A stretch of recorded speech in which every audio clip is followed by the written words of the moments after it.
Hey there, Broniacs. Welcome back to Bronze Over Brains. I'm your man, Bronson Layton, of course, and guys, I'm out and about today.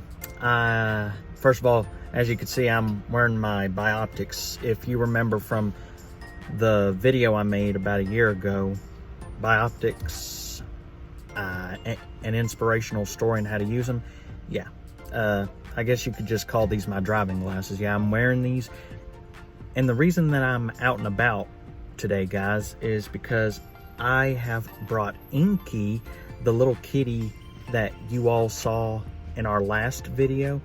Yeah, I had to take her to the vet today. Actually, I had to take her to the vet like 3 or 4 times already, and poor kitty, she's been going through a lot since we got her, and I'll explain at the end of this video what's been going on with her.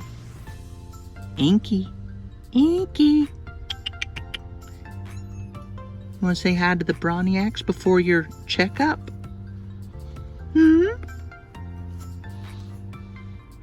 Say hi to your fans. But I'm gonna stop beating around the bush right now. Today, Broniacs, I have a special treat for you. Personally, this video has been a while coming, because what we have in store today is we are finally going to talk to another YouTuber who, like me, is on the autism spectrum. He is like very, very passionate about advocating for the autism community. He uploads like at least 2 videos a day, and I don't know where he gets the time and energy to do that. And keep in mind, he is open-minded in every sense of the term. So, without further ado, Broniacs, I want you to give a warm welcome as we introduce our guest speaker, Nick the Writer. Hey guys, this is a video for Bronze Over Brains, the channel that's run by Bronson Layton. Alright, it's an interview. I'm answer 6 questions, or maybe 7. The first one: my name is Nick Nicholson. I am from New York. I am 24 years old, and I have Asperger's. I was diagnosed in 2014 when I was 17 years old. But my mom always knew when I was little, so she always had an inclination that I had it. So, but I got diagnosed when I was 17. But she always knew when I was little. And a little bit about me: I'm a writer. I've been writing since as long as I can remember. And I've always loved writing, and I'm currently working on the 3rd novel, and I enjoy it, and something I've always enjoyed. And I guess because it's gotten me, maybe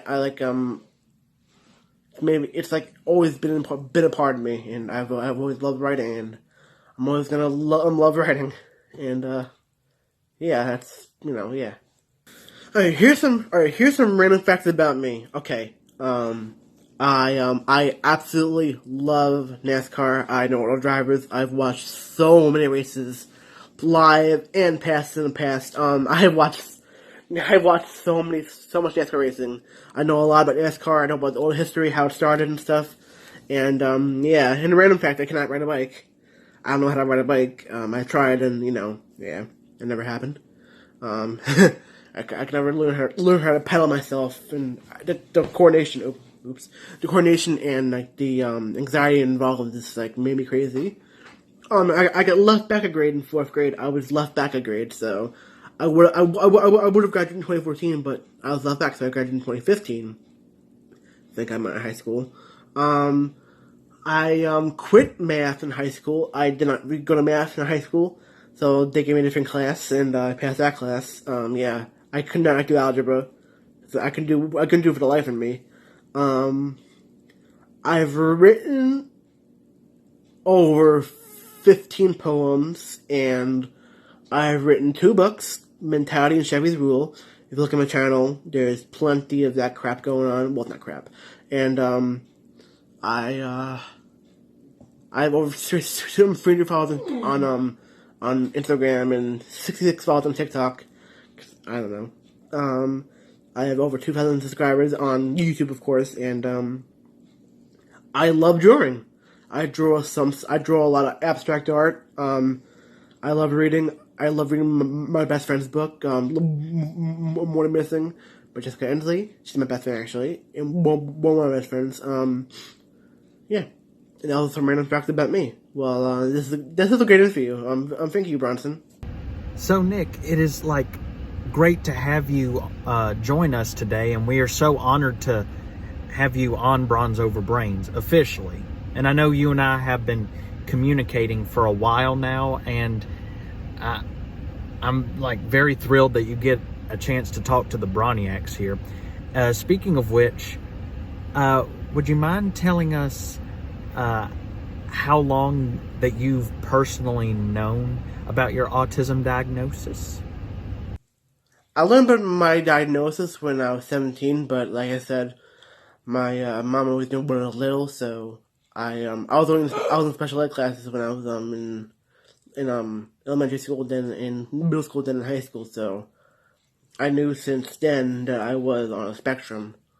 Well, I didn't really know what autism was until I was in middle school, so I knew I probably had it. I'm not for self-diagnosis, so I wasn't gonna diagnose with something I didn't potentially have, but I do have it. I do have Asperger's. I was diagnosed with studying encephalopathy, which is Asperger's, in 11th grade. I was 17 years old, and it was interesting because I finally realized why I was so awkward and stuff. So I finally realized why it always made sense that I was always awkward and I was in special ed classes since as long as since at least 4th grade.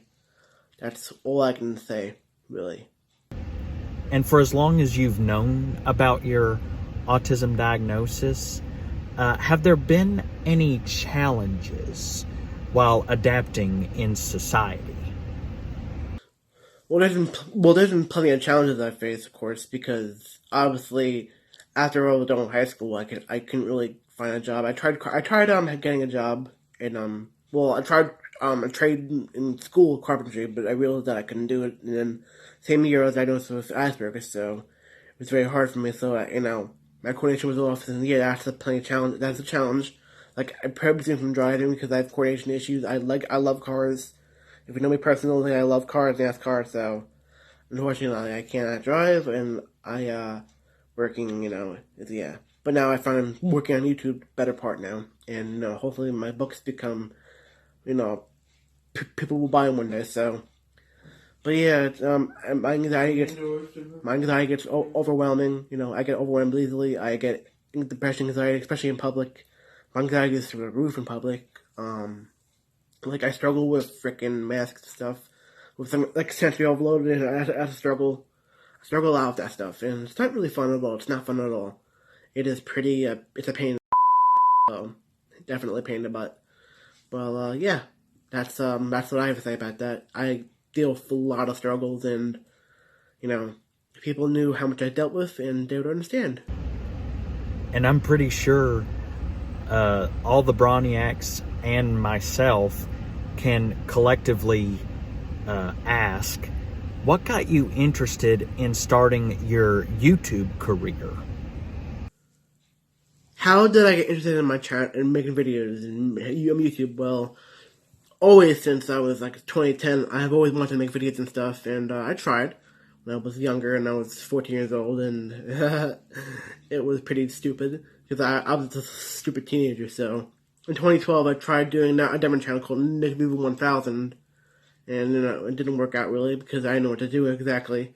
2015, I just became a Christian, so I wanted to do Christian videos, and I thought that was a good idea for a year and a half, and I actually gained 150 subscribers.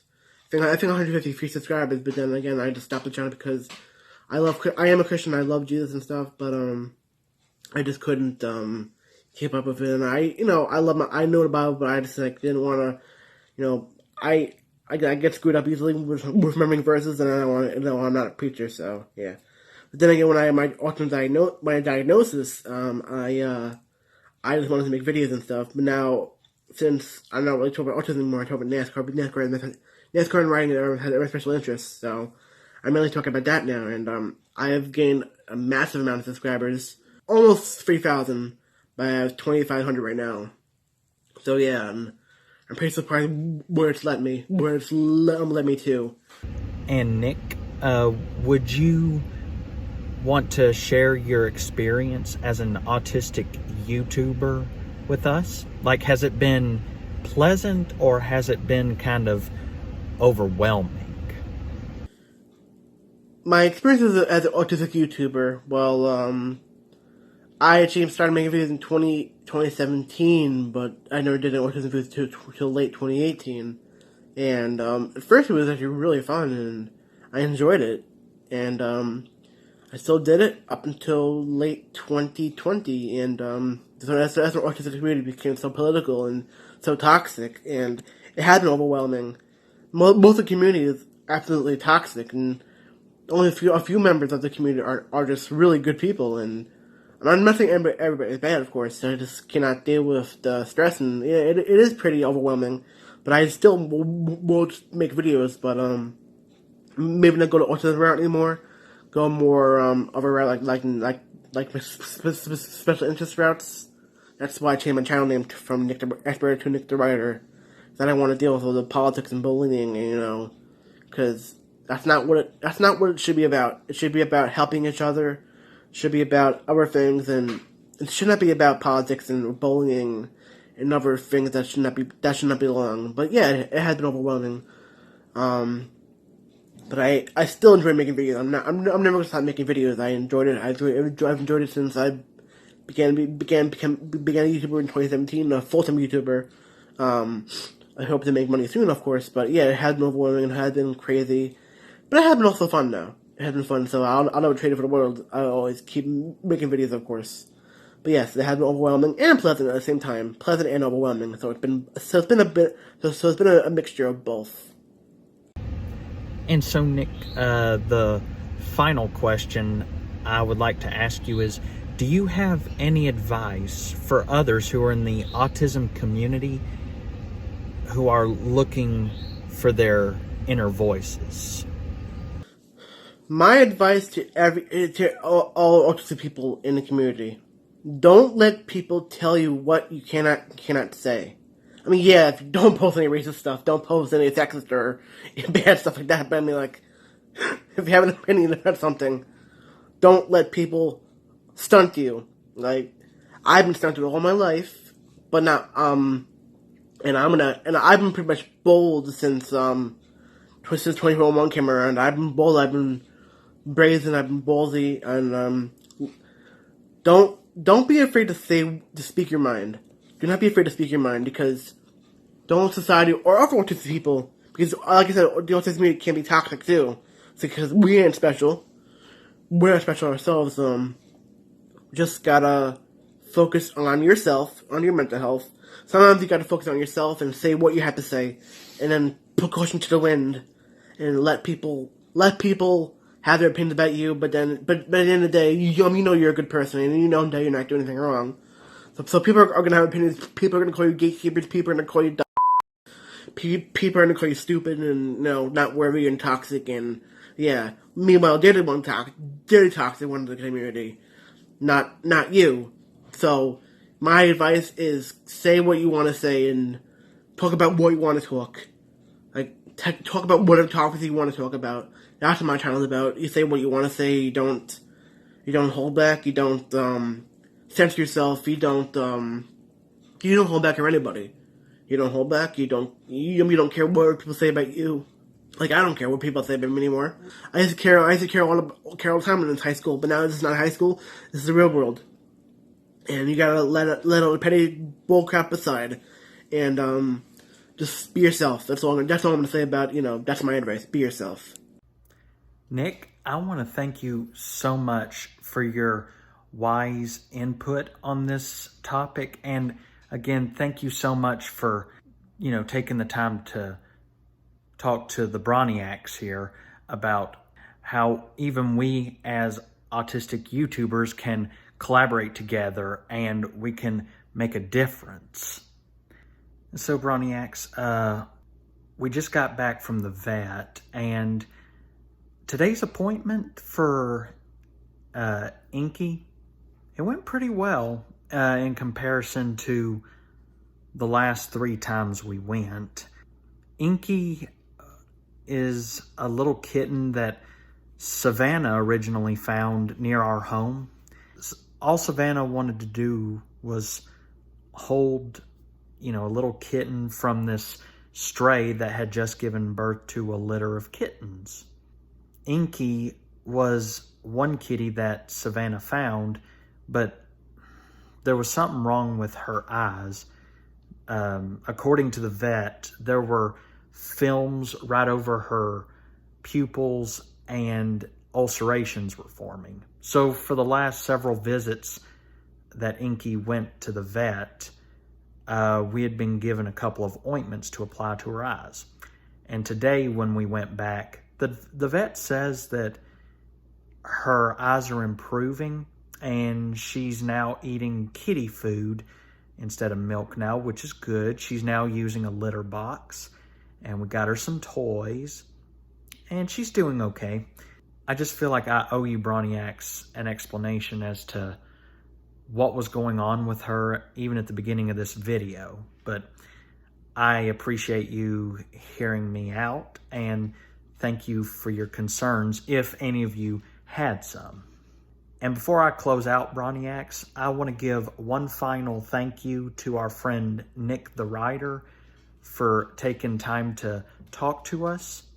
And he, like I mentioned before, he is very passionate, very, very passionate about spreading advocacy for autistics everywhere and the rest of the neurodiverse community. So thank you very much for your time, Nick.